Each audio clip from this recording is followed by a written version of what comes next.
prega a palavra, meu irmão.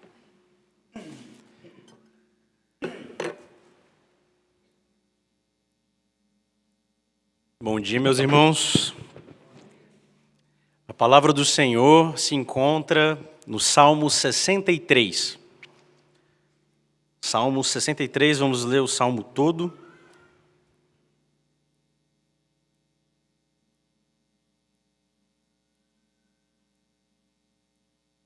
Que nós possamos ler com atenção, com cuidado, com reverência. Não é qualquer palavra, não é qualquer texto que você lê na internet, é a palavra do Senhor para nós hoje.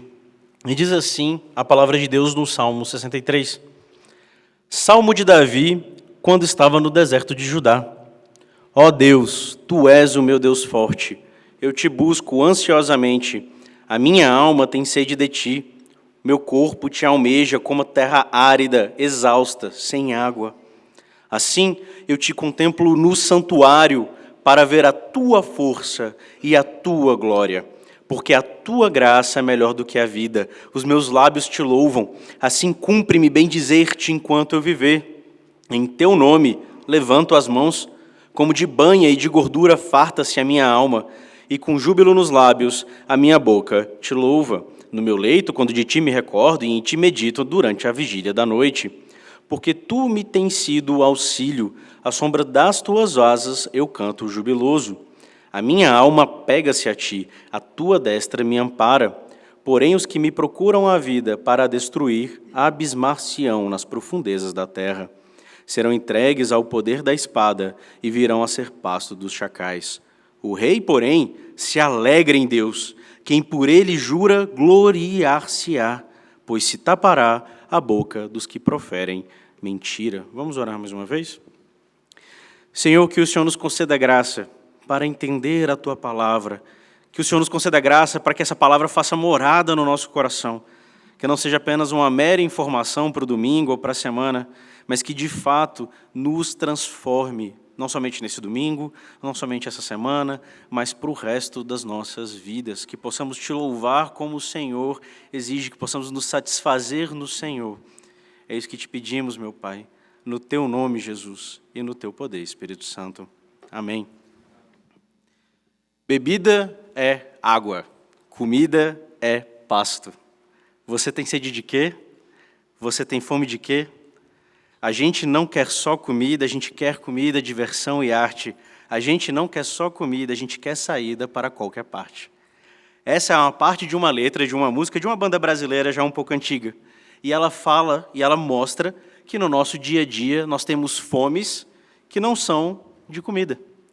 Temos necessidades além do nosso mero sustento físico.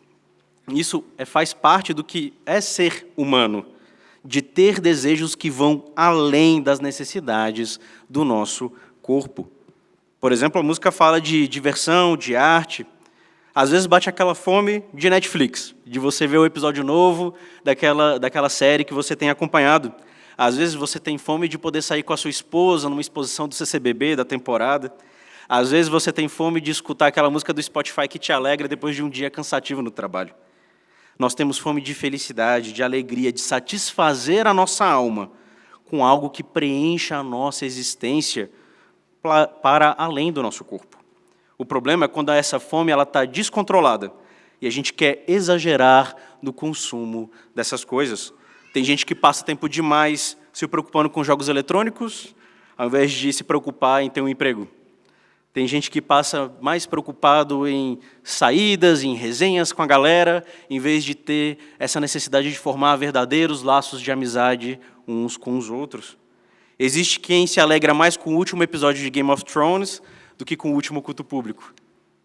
Conquanto essas coisas em si mesmas não são necessariamente ruins, elas não satisfazem a nossa vida plenamente.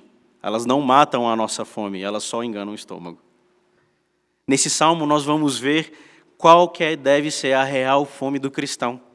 Nós vamos ver que tem uma solução para essa fome existencial do ser humano, porque todo ser humano tem um vazio do tamanho de Deus.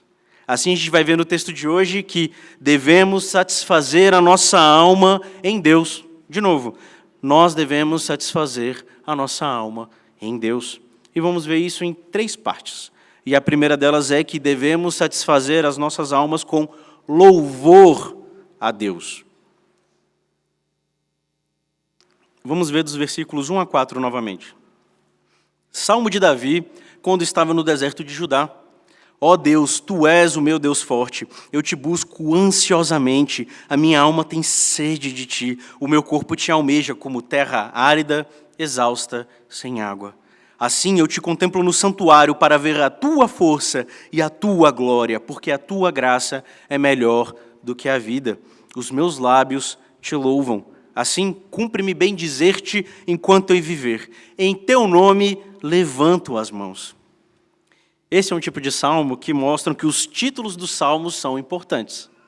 Esses textozinhos em itálicos, normalmente antes do primeiro versículo, fazem parte do texto bíblico, não é nem algum tipo de edição da editora que publica essa Bíblia.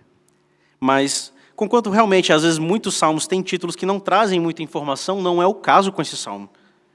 Ele não é de pouca importância. Aqui está falando que Davi estava no deserto de Judá. E os estudiosos indicam que essa situação onde Davi estava no deserto de Judá é porque ele estava fugido do seu filho, que se chamava Absalão. Absalão ele começou a enganar todo o povo de Israel e começou a convencer o povo de Israel que Davi não estava fazendo muito bem o papel dele, de que ele seria um rei muito melhor para o povo. E então, Absalão se proclama rei e manda que seus homens vão procurar a Davi e seus partidários e matá-los. E por isso eles vão lá para o deserto de Judá para se esconder. E é nesse contexto de perseguição, é nesse contexto de fuga, de aridez, de fraqueza, que Davi clama a Deus. Ele clama a Deus como meu Deus. Alguém, não um Deus distante, mas alguém com quem ele tem um relacionamento verdadeiro. Davi fala que ele busca ansiosamente o Senhor. Ele tem um desejo profundo de encontrar esse Deus. Não é apenas um mero cumprimento de um dever religioso. Eu tenho que ir na igreja para ver o Senhor. Ele, de fato, mesmo fugido, mesmo numa situação completamente difícil, ele queria encontrar, buscar ansiosamente o Senhor. Ele tinha um anseio profundo em encontrar o seu Deus. Mas Davi estava numa terra árida, exausta e sem água. Ele poderia estar se preocupando profundamente, por exemplo, com a sua própria segurança, com a fome que ele estava passando, com a sede que ele podia estar passando numa terra difícil, achando que Deus havia abandonado ele. Mas não. Ele diz que, mesmo fugido, mesmo fraco, a sua alma tinha sede de Deus. O seu corpo almejava ao Senhor. Nem o seu corpo fraco afetava tanto a ele como a sua dependência de Deus, como a sua dependência do Senhor. Mas como saciar essa fome e essa sede de Deus? Davi, então, ele nos lembra do santuário, que na época de Davi era o tabernáculo. O tabernáculo era uma tenda que ficava em Jerusalém, onde ficava a Arca da Aliança, que era um lugar separado, onde Deus habitava naquele lugar de uma maneira especial. E ali o Senhor era adorado, ali o Senhor era louvado. Os levitas ficavam cantando continuamente diante da presença do Senhor. Era nesse tabernáculo que Davi ia ver a glória, ia ver o poder de Deus. E então ele louvava a Deus. Mas por que ele louvaria esse Deus? Qual que era a motivação de desejar tanto o Senhor? Já no versículo 3 ele responde, ele fala que a motivação do louvor a Deus era porque a sua graça é melhor do que a vida. A sua graça é melhor do que a vida. É por isso que os lábios dele louvam a Deus. Não é por nenhum tipo de motivo egoísta, alguma razão terrena, mas porque a graça do Senhor é melhor do que a própria vida. E a palavra hebraica aqui para graça, que é chesed, ela é um termo profundamente relacional. É um termo profundamente pessoal. Ela seria melhor traduzida como amor. Amor fiel, amor pactual, um amor firme. É um amor que funciona dentro de um contexto de aliança. É um amor comprometido, é um compromisso de amor, feita entre Deus e o seu povo. Envolve graça, envolve misericórdia, envolve cuidado, envolve amor, pura e simplesmente. Davi prefere morrer do que não ter esse amor de Deus. Esse amor é melhor do que a própria vida dele. E assim como uma esposa, um cônjuge pode externalizar o seu afeto, o seu amor ao seu outro cônjuge, Davi ele não se contém e também externaliza o seu amor, o seu afeto, a sua dependência do Senhor. E o resultado desse amor é triplo. Os lábios louvam a Deus. Ele sente-se na obrigação de bendizer o Senhor o tempo inteiro. E no nome do Senhor, ele levanta as mãos e adora ao Senhor. Davi manifesta sua fome por Deus, sacia sua alma com louvor a Deus. E esse desejo de louvar a Deus toma conta dele por inteiro, mesmo nas piores dificuldades. Tem uma musiquinha bem simples, bem grudentinha, que provavelmente todo mundo aqui já escutou. Mesmo se você era criança, se você era ruim de comer, ou se você era bom de garfo, você provavelmente escutou aquela musiquinha que fala: comer, comer, comer, comer, é o melhor para poder crescer. Por mais simplesinha que seja, ela mostra uma verdade. Nós precisamos nos alimentar. Se a gente se alimentar mal, a gente não se desenvolve como deveria, a gente fica mais suscetível a doenças e, dependendo, a gente pode até mesmo morrer com um tipo de má alimentação. E a recíproca é verdadeira. Se a gente se alimenta devidamente, se a gente se alimenta saudavelmente, a gente se desenvolve com saúde, a gente vive mais e a gente vive melhor. Mas nós estamos nos alimentando e nos fortalecendo espiritualmente por meio do louvor ao Senhor?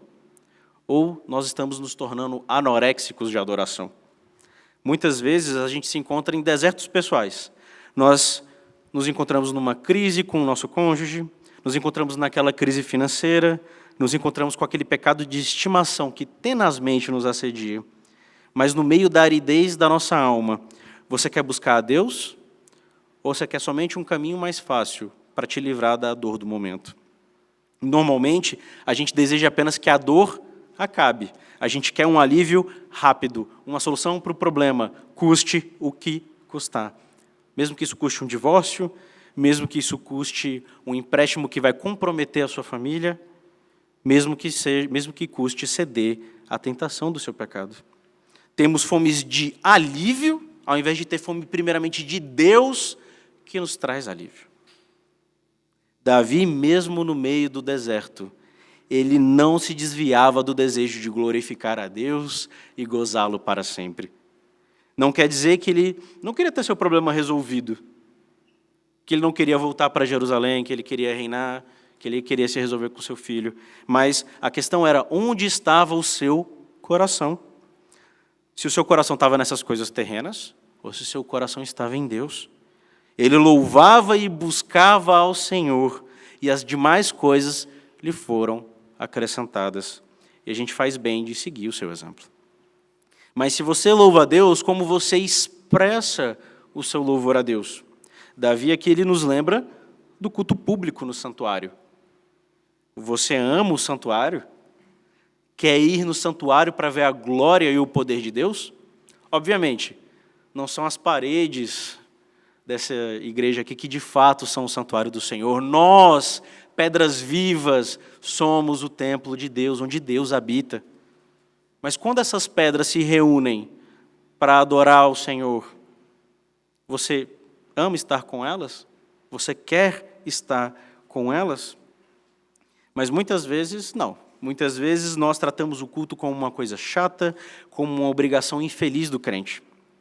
E isso muitas vezes vai acontecer porque a forma como nós vemos a igreja, a forma como nós vemos o culto.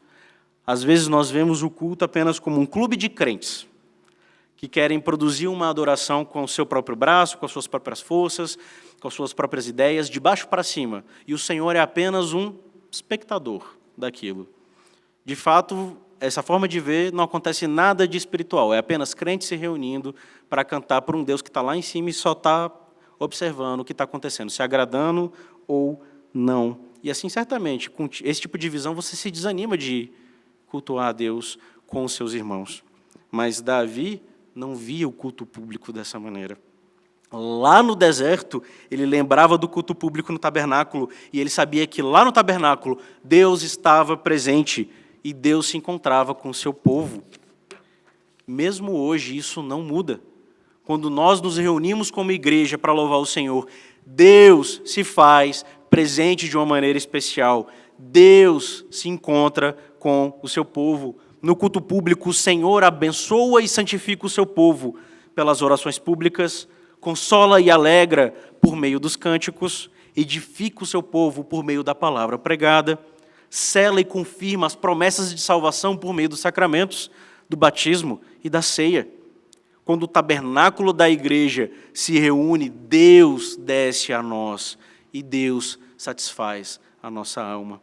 Dessa maneira, ir aos cultos não é mais uma atividade enfadonha, mas algo que a nossa alma tem sede, algo que a nossa carne almeja com todas as forças.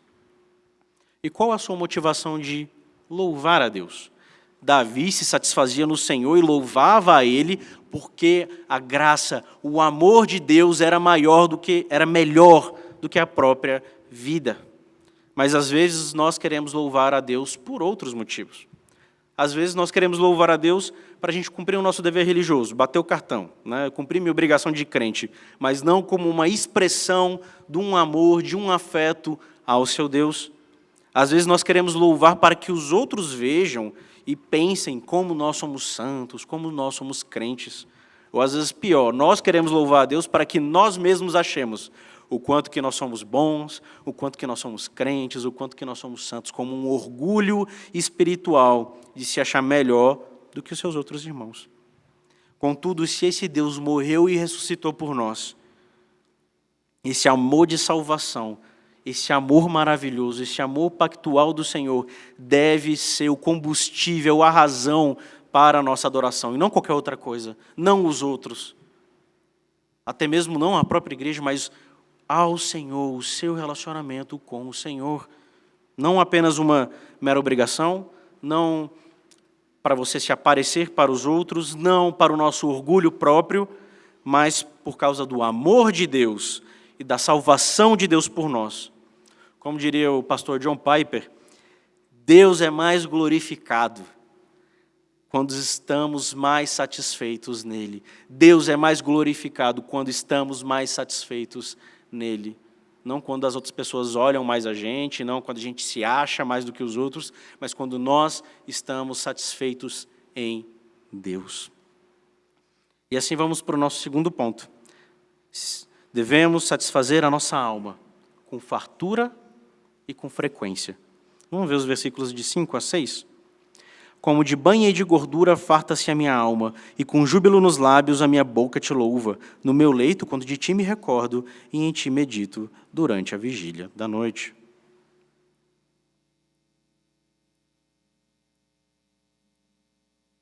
Agora a gente vai ver como esse louvor se dá, como esse louvor acontece. E aqui ele fala que o louvor a Deus se dá com fartura, se dá sem medida. Davi usa essa ilustração como se estivesse num banquete, cheio de carnes gordurosas, de tutano, de banha. Aquele tipo de banquete que te deixa com um sorriso de um lado para o outro do rosto. E o estômago cheio de um lado para o outro também. Mas aqui ele não está falando de estômago, mas da sua alma se saciando, se satisfazendo do Senhor por meio da adoração. Lá no deserto, quente, seco, sem nada para comer direito, Davi diz que o que farta ele é a alegria que ele tem em Deus, que transborda do louvor dos lábios dele. É sem parar, é sem medir, é um louvor bom, é um louvor cheio para encher a alma de alegria em Deus, por causa de quem Deus é e por causa de o que Deus faz na vida dele. Mas aqui não é somente qualidade do louvor, mas também de quantidade. Veja que Davi ele fala que ele continua a se lembrar de Deus, inclusive na sua cama. Ele não para. Que mesmo na vigília da noite, ele medita nas coisas de Deus, ele pondera sobre a sua palavra. Até mesmo nos momentos de descanso, como deitar no seu leito, ele não descansa de Deus, mas ele descansa em Deus. Não é como se louvar e meditar fossem atividades pesadas do dia a dia, como uma obrigação trabalhista a se cumprir, mas justamente era o seu descanso, era a satisfação para a sua alma. E ele está ativamente tendo Deus nos seus lábios, na sua memória, nos seus pensamentos. O louvor é o tempo inteiro. Se Paulo nos ensina a orar sem cessar, aqui vemos que devemos louvar sem cessar. Se amas, pois, o Senhor teu Deus de todo o teu coração, de toda a tua alma e de toda a tua força, deve-se bendizer o Senhor em todo o tempo. O seu louvor estará sempre nos seus lábios. Mesmo no deserto, mesmo na fome, a alma se satisfaz em Deus com louvor em abundância. E a meditação é o tempo inteiro. Estar com Deus na mente deve ser a prática rotineira do crente. Tudo que é verdadeiro, tudo que é respeitável, tudo que é justo, tudo que é puro, tudo que é amável, tudo que é de boa fama, se alguma virtude há, se algum louvor existe, seja isso que ocupe o vosso pensamento. Deus é verdadeiro, respeitável, justo, puro, amável, é de boa fama, é fonte da virtude, é digno de louvor, então Ele deve ocupar o nosso pensamento. Bem-aventurado é Davi, quando ele se recorda do Senhor e na sua lei medita de dia e de noite.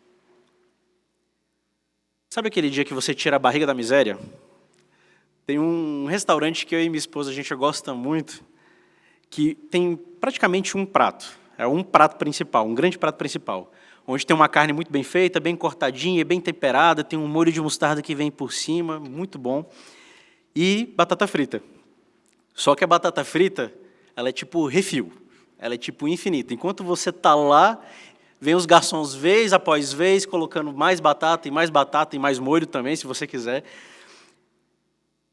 A barriga sai da miséria para ir para a prosperidade.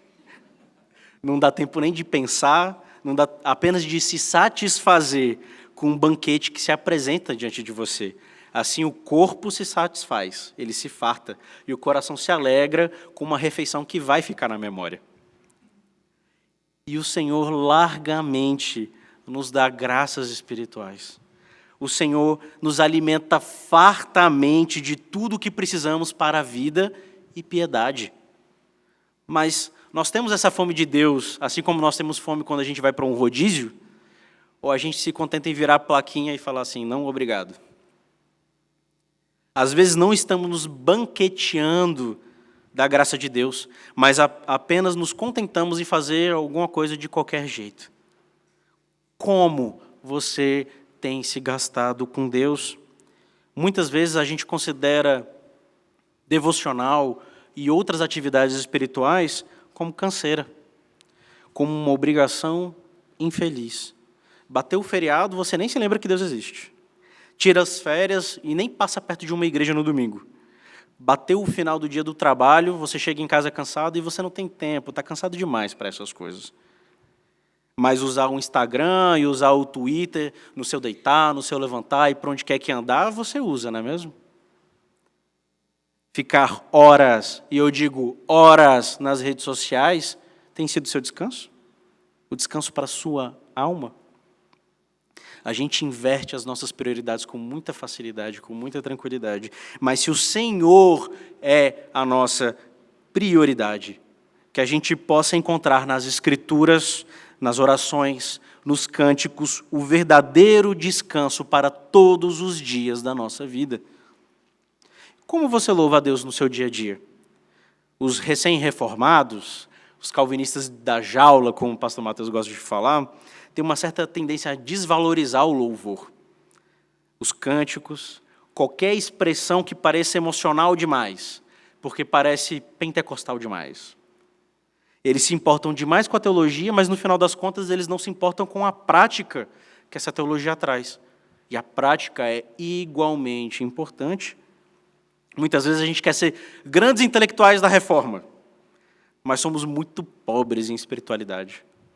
É muito mais atraente você ter um ar de erudição bíblica que aparentemente te coloca acima dos outros do que você se colocar numa posição de louvor e adoração a Deus, algo que te coloca em pé de igualdade com os seus irmãos, que te coloca numa posição de humildade. Que nós possamos, por meio de uma prática de louvor constante na nossa vida, colocar o nosso coração não em orgulho em cima dos nossos irmãos, acima dos nossos irmãos, mas no devido lugar, que é debaixo do poder de Deus, debaixo da soberania de Deus, por meio do nosso louvor. E como você medita no seu dia a dia? Como você medita no seu Deus? Eu lembro uma vez que eu conversei com uma pessoa da igreja, um irmão, uma irmã, né? Não vou expor ninguém, que estava passando algumas dificuldades do coração. E aí eu perguntei assim, como é que está sendo a sua leitura bíblica, como está sendo a sua devocional? Aí a pessoa me falou assim, não, eu tenho lido muito a Confissão de Fé de Westminster esses dias, está muito bacana e tal. Aí eu falei, menina, é aí que está o problema.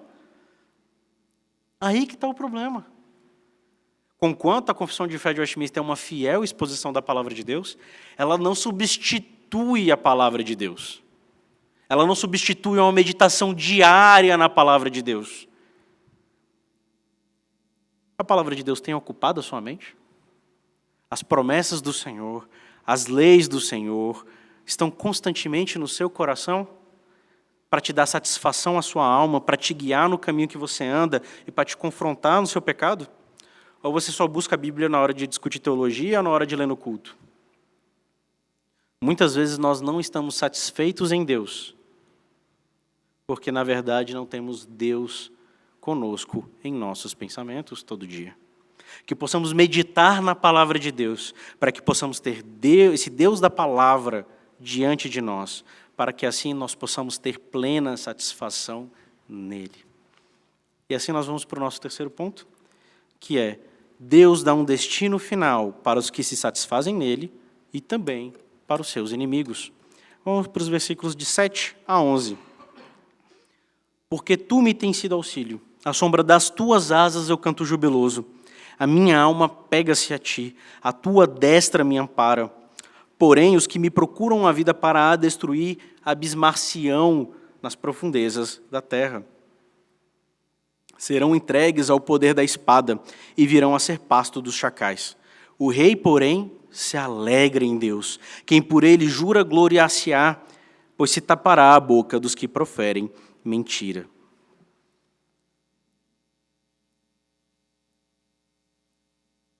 Nós vimos anteriormente que devemos nos satisfazer em Deus por meio do louvor, e isso com fartura e com frequência.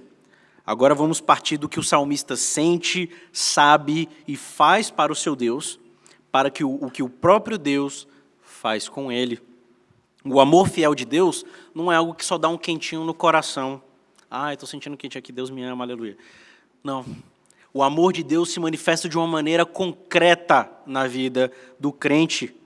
Deus dá um caminho de segurança e Ele dá um final de libertação de todo o mal para todo aquele que se satisfaz nele. Da mesma maneira, vemos que o que Deus faz contra aqueles que perseguem a Davi, o seu ungido, o que Deus faz contra os seus inimigos, e o fim deles não é nada bom. Vemos que todo esse louvor, toda essa satisfação da parte de Davi se dava porque Deus era o seu auxílio. Como uma galinha aos seus pintinhos, Deus colocava Davi debaixo da sua asa, mesmo em meio ao deserto. Devemos nos lembrar que Davi era um foragido quando ele fez esse cântico.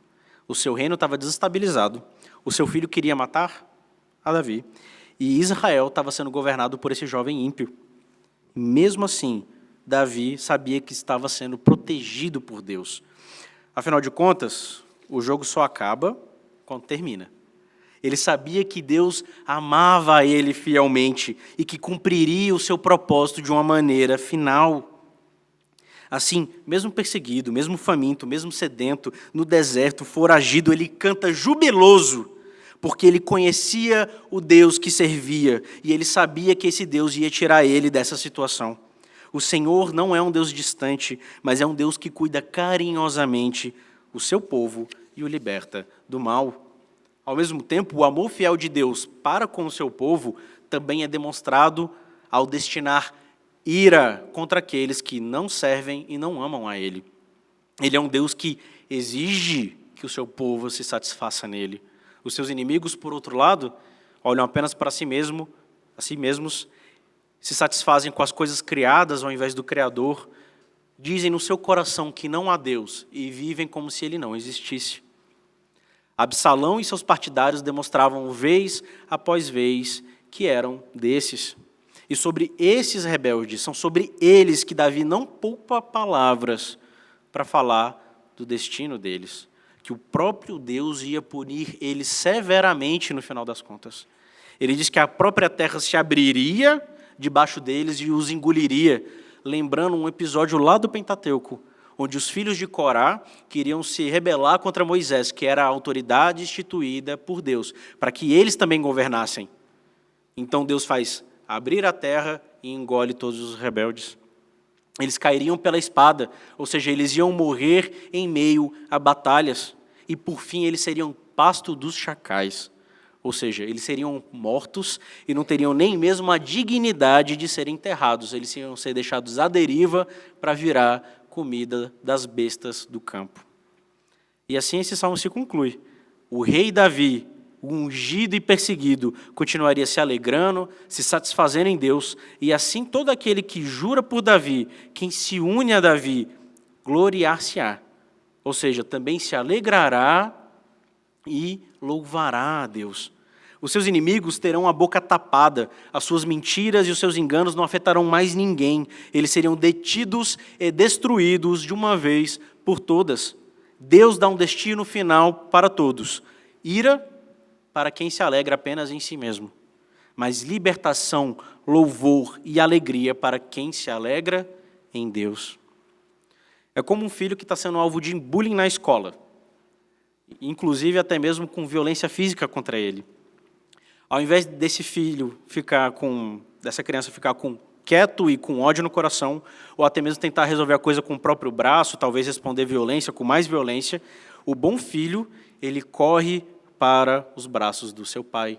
Ele conta ao seu pai toda a situação, sabendo que o pai dele vai cuidar de toda a situação, tudo o que ele precisar. Então, seu pai vai à escola e juntos eles conseguem expulsar aqueles que eram inimigos de seu filho. Mas nós estamos correndo para os braços do nosso Pai, mesmo quando a gente se encontra rodeado de inimigos? Ou você, de fato, está confiando que Deus nos dará alívio para as nossas dores e que julgará os seus inimigos? Muitas vezes nós nos tornamos desesperançosos. Nós não acreditamos que Deus vai cuidar de nós. Passamos por desertos, os muitos problemas nos perseguem, e não vemos as asas de Deus sobre nós. Nós não queremos ver as asas de Deus sobre nós. Talvez a nossa fé está fraca e a gente acha que não merece o amor de Deus, ou que Deus não se importa conosco. Talvez você tenha uma rusga com algum amigo querido seu que parece que não tem solução. Talvez você comece a se acostumar com a ideia de que a própria vida não merece ser vivida. Nós muitas vezes, achamos que não tem luz no fim do túnel. E uma solução para isso é: conheça o seu Deus, meu irmão e minha irmã. Conheça o Deus que te salvou, conheça o Deus que te ama, que te salva, que te liberta. Encontre alegria nesse Deus, satisfaça-se nesse Deus, e Ele mais o fará. Davi, ele jubilava porque ele conhecia quem era o seu Deus. Não um conhecimento frio e distante, uma mera informação na cabeça, mas a alma dele se apegava em Deus. Ele sentia na pele que, mesmo num deserto miserável e desgraçado, superabundava a graça de Deus, de que o amor fiel de Deus ia trazer libertação dessa situação, desse mal que o rodeava. A libertação para todo aquele que ama a Deus e que jura pelo seu ungido. Para a fé fraca, toda sorte de bênção nas regiões celestiais em Cristo. O amor de Deus sendo derramado no nosso coração por meio do Espírito. Para cicatrizes, para machucados no coração entre irmãos, capacidade de perdão que vem de Deus e reconciliação que vem do Espírito. A vida merece ser vivida porque quem nos dá a vida física e espiritual é o próprio Deus, que nos dá todas as coisas para a vida e piedade. Hoje aqui no Brasil, talvez nós não tenhamos inimigos que nos perseguem e nos façam correr para o meio do cerrado, fugido da sua perseguição, para que a gente não morra. Talvez não estamos no Sri Lanka, onde bombas explodem igrejas. A gente não está em países muçulmanos, onde cristãos são mortos sem pestanejar. Mas temos milícias que defendem causas como aborto. Nós temos as que defendem a redefinição do conceito de família. Nós temos até mesmo perseguições jurídicas contra a igreja em nome da inclusão. Mas muito mais do que esses inimigos, nós temos inimigos muito piores, como o próprio Satanás e suas tentações, como a nossa própria carne, a nossa natureza pecaminosa nos sugerindo a viver, muito mais como Absalões desejosos de prazeres terrenos, do que Davis que se deleitam na graça de Deus e no próprio Deus. Mas a gente pode ter a alegria e a confiança de que não tem inimigo nenhum que fique em pé diante do Todo-Poderoso. Nem ideologias, nem perseguições, nem o nosso próprio pecado vencerá o Cordeiro que venceu o mundo inteiro. Deus será mais glorificado quando o nosso coração não temer os inimigos, porque o nosso amor a Deus tem que lançar fora todo medo. Porque nós conhecemos o Deus, nós devemos conhecer o nosso Deus. Nada nos separará do amor de Cristo Jesus, o nosso destino final, a nossa satisfação.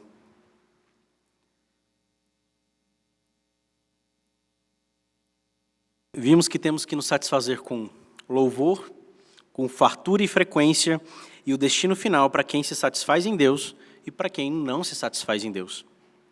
Por fim, temos que entender que esse é um salmo sobre o Senhor Jesus Cristo. Jesus Cristo, Filho de Deus, desde toda a eternidade se satisfaz no Pai. Tem no Pai delícias de alegria infinita e alegria eterna, porque Ele também é o próprio Deus. Contudo, nós somos naturalmente pecadores, amando mais a nós mesmos do que a Deus. E por causa dos nossos pecados, somos destinados ao inferno. Então, Jesus Cristo, o Deus da alegria, morre pelos nossos pecados, ressuscita para a nossa justificação e nos faz novas criaturas que agora louvam ao Pai. Jesus Cristo não faz isso de maneira parcelada, ou em poucas medidas, em pequenas doses.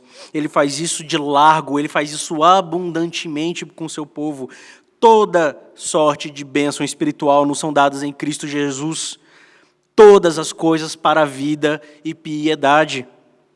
Lá dos altos céus, Jesus Cristo nos envia o seu Espírito para que possamos partilhar de um banquete de banho e de gorduras celestiais, de toda sorte de graças da parte de Deus, até o dia em que Ele vier novamente. E quando Ele vier novamente, Ele trará o destino final para todos. Aos que procuram destruir o seu povo e que não louvam a Ele, o chão que abre, a espada que fere, o fogo que não apaga e o verme que não dorme. Aos que juram pelo Rei, o Filho de Davi, Jesus Cristo de Nazaré, haverá glória, pois o deserto dos fugidos florescerá. O ermo exultará e florescerá abundantemente como narciso. A areia esbraseada se transformará em lagos e a terra sedenta em mananciais de águas. Onde outrora viviam os chacais, crescerá a erva com canas e juncos. Os resgatados do Senhor virão a Sião com cânticos de júbilo. A alegria eterna coroará a cabeça deles. Gozo e alegria os alcançarão. Diante disso, meus irmãos, eu pergunto para vocês. Vocês têm fome de quê? Vamos orar? Louvado seja o Senhor, louvado seja o Deus da nossa salvação. Que nós possamos te louvar, Senhor, que possamos nos satisfazer no Senhor, como o Senhor exige, como é benéfico para nós, porque fomos feitos para te adorar, fomos feitos para nos satisfazer no Senhor. Dê-nos, meu Pai, um coração contrito com os nossos pecados, mas alegres no Senhor, jubilosos no Senhor, que possamos encontrar descanso no Senhor, alegria no Senhor, amor no Senhor. Que possamos nos desviar dessas pequenas coisas que nos desviam da nossa verdadeira alegria, do nosso verdadeiro descanso. Que possamos encontrar no seu amor algo melhor do que a nossa própria vida, porque é melhor do que a nossa própria vida. Que possamos nos louvar ao Senhor com fartura, com frequência, entender que o Senhor nos dá um banquete de salvação. Não é em poucas medidas, não são migalhas, mas um verdadeiro banquete da graça, que possamos louvar ao Senhor, jubilar com os nossos lábios, e que possamos entender e confiar no Senhor, sabendo que o Senhor vai dar um destino final, tanto a nós que nos satisfazemos no Senhor, quanto àqueles que não se satisfazem. Que possamos ser daqueles que não retrocedem, mas aqueles que perseveram na satisfação a Ti. É isso que te pedimos, meu Pai, no Teu nome, Jesus, e no poder do Espírito Santo. Amém. Meus irmãos, fiquem de pé, vamos louvar ao nosso Deus.